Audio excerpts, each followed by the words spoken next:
Hej, jeg vil gerne lige fortælle lidt om vores dispenser, vores Purell dispenser og Gojo dispenser. Dispenserne de åbnes ved at trykke her på siden.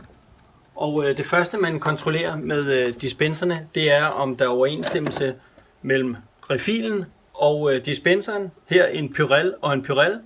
Og tilsvarende har vi herover en Gojo og en Gojo dispenser. Man kan også se det ved, at når man kigger på pumpehuset, så skal der være overensstemmelse enten i farve med label her og chip på refilen. Det kan også være bogstavkombinationen, der står på chippen og som står her. Hvis man oplever, at en af dispenserne ikke virker, så kan man faktisk gøre det, at man tager refilen ud, og så tager man en ny og sætter i, fordi så vil den chip, der sidder på refilen, ligesom genstarte motoren.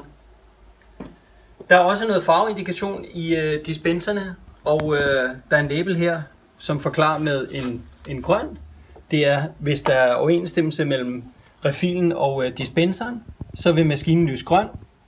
Hvis den derimod står og blinker rødt, så er det fordi, man prøver på at sætte en forkert refil i maskinen, og så vil maskinen ikke acceptere og vil derfor stå og blinke rødt. Hvis den derimod lyser rødt konstant hele tiden, så er det en indikation på, at der skal skiftes batterier.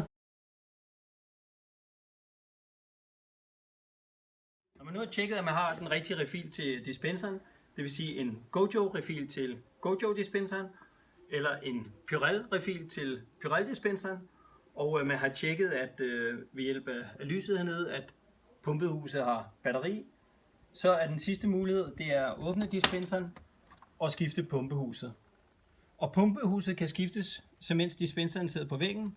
Man trykker blot på de her to udstandsninger i ryggen, trykker ind og skubber dispenser eller pumpehuset op, og så er den ude.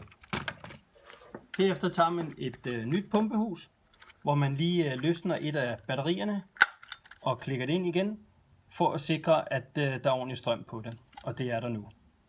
Herefter skubbes pumpehuset ind i ryggen og skydes ned, og pumpehuset er nu klart.